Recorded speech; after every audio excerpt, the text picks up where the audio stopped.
योगी आदित्यनाथ ने एक फैसला दिया कि दुकानदार अपने असली नेम प्लेट लगाएं, अपने असली नाम की नेम प्लेट लगाएं दुकानों पर। इस फैसले को लेकर देश भर में सियासत शुरू हो गई, लेकिन ये क्यों जरूरी था? हमने रियलिटी चेक किया तो चौंकाने वाली सच्चाई सामने आई। आपको दिखाते हैं इस रिपोर्ट के जरिए कैसे लोग अपने नाम बदलकर दुकानें, रेस्टोरेंट्स चला रहे थे और ये क्यों जरूरी था।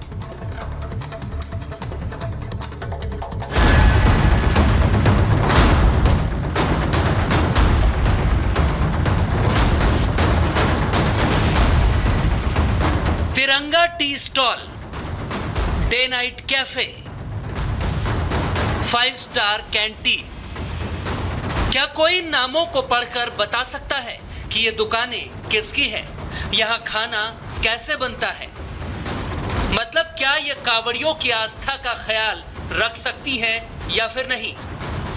सिर्फ नाम से तो कोई नहीं कह सकता, मगर सही पहचान उजागर हो तो शायद कुछ क्लियरिटी मिल सकती है, क्योंकि नाम कुछ और होता है और दुकान किसी और नाम से चलती है। इसी को उजागर करने के लिए योगी सरकार ने नाम की तख्ती टांगने का फरमान सुनाया है, जिसका हमने रियलिटी चेक किया तो पता चला कि मुजफ्फरनगर बाईपास पर 5 स्टार कैंटीन अब मोहम्मद हादी टी स्टॉल हो गया है। इस वक्त मैं मुजफ्फरनगर में मौजूद हूँ और ये तस्वीर आप देख सकते हैं। ढाबे का नाम जो है मोहम्मद हादी टी स्टॉल, यानी इससे पहले जो इस टी स्टॉल का जो नाम था वो ये था 5 स्टार कैंटीन। 5 स्टार कैंटीन इस ढाबे का नाम था, लेकिन यूपी सरकार के आदेश के बाद अब इस पूरे ढाबे का जो नाम है मोहम्मद हादी टी स्टॉल हो चुका है और वर्कर के जो नाम है वो भी यहाँ पे बाकायदा सरकार के आदेश के बाद यहाँ पर लिखे गए हैं। पहले अपने इस ढाबे का क्या नाम? 5 स्टार कैंटीन। 5 star canteen. अब क्या हो गया? अब हो गया मोहम्मद हादी। सरकार के फैसले का स्वागत करते खुश हैं? जी खुश हैं बिल्कुल। कोई सरकार कोई गलत चीज़ के लिए थोड़ा ही कहेगी। सरकार सबकी है, कोई इसमें हिंदू मुस्लिम नहीं। यही वजह है कि नाम उजागर करने का फैसला लेना पड़ा ताकि किसी को कोई कंफ्यूजन ना हो। अब एक और मामला दिखाते हैं जिसमें ढाबे का नाम बदला गया है। पहले इस ढाबे का नाम डे नाइट कैफे था, लेकिन अब शमीम सैफी टी स्टॉल हो गया है। यानी पहले नाम से कंफ्यूजन था और अब क्लियर हो गया है। यहाँ पे ये तस्वीर ऊपर की तरफ देख सकते हैं, डे नाइट कैफे था, लेकिन सरकार के आदेश के बाद अब यहाँ पे लिखा गया है शमीम सैफी टी स्टॉल। जी हाँ, ये आगे की लिस्ट भी दिखाना चाहूँगा जो यहाँ पे वर्कर काम करने वाले हैं। मेरे विजय सरीले एक बार नज़दीक से आके दिखाएं। शमीम सैफी टी स्टॉल, मालिक का नाम शमीम सैफी, सहयोगी का नाम निखिल कुमार, कारीगर का नाम राकेश, कारीगर का नाम दीपक, वर्कर चेतन। हमारे जो क्षेत्र अधिकारी हैं, जो हमारे मंसूरपुर एसओ साहब हैं, उन्होंने कहा भाई ये ऑर्डर है, ये चीज़ें क्लियर करो, तो बस उनका आज्ञा का पालन किया, ऐसे क्लियर करा। तिरंगा टी स्टॉल अब अफान भाई की दुकान बन चुकी है। टी स्टॉल मालिक ने टी स्टॉल के बाहर अपने नाम के साथ साथ काम करने वाले लोगों के नाम और उनके फोटो भी लगा दिए हैं। पहले जो नाम था तिरंगा टी स्टॉल, लेकिन यूपी सरकार के आदेश के बाद अब नाम अफवान भाई हो गया है। जो मालिक है, उनके मालिक का जो नाम है वो यहाँ पर लिखा गया है, साथ में उनकी फ़ोटो भी है। जी हाँ, कांवड़िया जो है वो शुरू हो चुके हैं आना, और यूपी सरकार ने ये आदेश दिया था कि मुजफ्फरनगर के रास्ते में जितने भी कांवड़िया गुजरते हैं, जिस रूट से उस रूट पे आने वाले ढाबे, रेस्टोरेंट, टी स्टॉल के मालिकों को अपना जो नाम है वो बाहर लिखना, जिसके चलते कांवड़ियों को किसी प्रकार की कोई कन्फ्यूज़न ना हो। इस टी स्टॉल के मालिक आसिफ, अफान और नईम हैं। नबिल, आकिब टी स्टॉल पर काम करने वाले वर्कर हैं। हमने इनका भी रिएक्शन जाना कि इन्हें नाम बदलने से कोई फर्क पड़ा है या नहीं।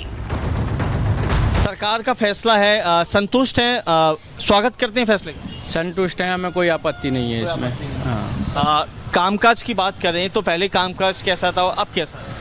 कामकाज तो देखो ये तो हल्का भारी चलता ही रहता है, वैसे ठीक है, कोई ऐसा मसला नहीं है, पर सही बात तो अभी कावड़ों में पता चलेगी कि इसका क्या असर पड़ता है, क्या नहीं पड़ता है नाम का। मुजफ्फरनगर के पास एक महादेव टी स्टॉल नाम की दुकान है, जहां पर काफी सारे कांवड़िए रुके हुए थे। योगी सरकार के इस फैसले पर हमने कांवड़ियों से जाकर भी बातचीत की। उनका क्या कुछ कहना है, अब वो सुनिए।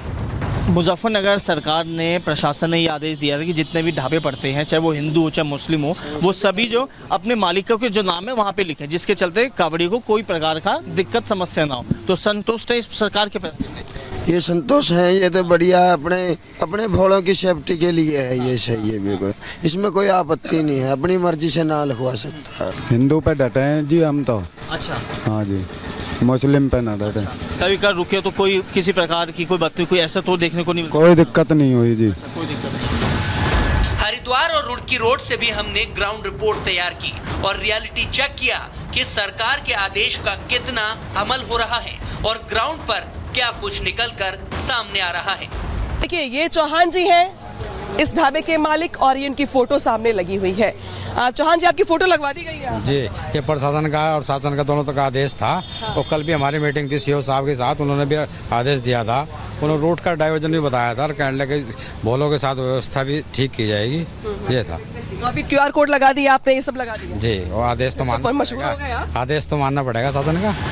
मुरादनगर में तो QR कोड स्कैन करने पर नाम पता चलता है, यानी दुकान किसकी है। हमारे सहयोगी ने वहां से एक रिपोर्ट भेजी है, ये रिपोर्ट देखिए। और अब आप ऊपर देखेंगे कि प्रोपराइटर विशाल चौधरी अब यहाँ पर लिख दिया गया और मोबाइल नंबर इसके नीचे लिखा हुआ है। तो कहीं ना कहीं अब जो एडमिनिस्ट्रेशन निर्देश दे रहा था उसको लेकर जो लोकल दुकानदार है वो भी काम करते हुए नजर आ रहे हैं। भाई साहब, क्या नाम है आपका? अरुण कुमार।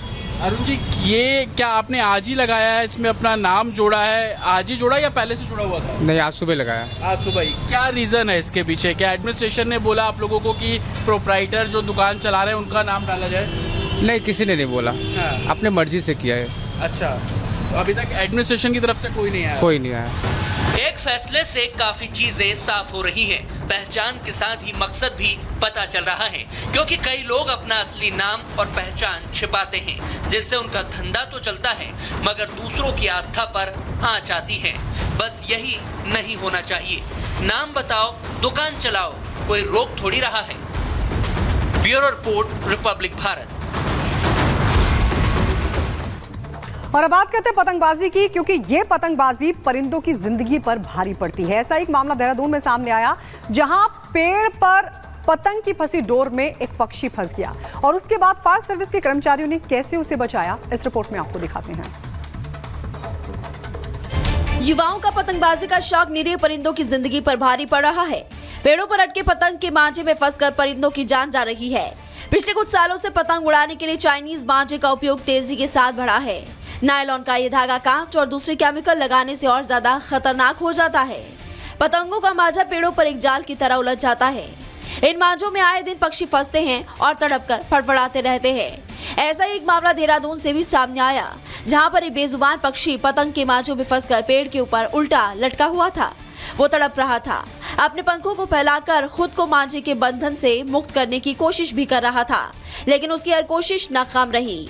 मौके पर पहुंची फायर ब्रिगेड की टीम ने घंटों मशक्कत के बाद फायर कर्मचारी लगभग 100 फीट की ऊंचाई पर मांझे में फंसकर तड़प रहे पक्षी के पास पहुंचे, लेकिन फिर भी कामयाबी नहीं मिली। वक्त कम था, इसलिए वनकर्मी पेड़ पर ही चढ़ गए। कड़ी मशक्कत के बाद पेड़ में उलझे मांझे को काटकर पक्षी को आजाद करा दिया।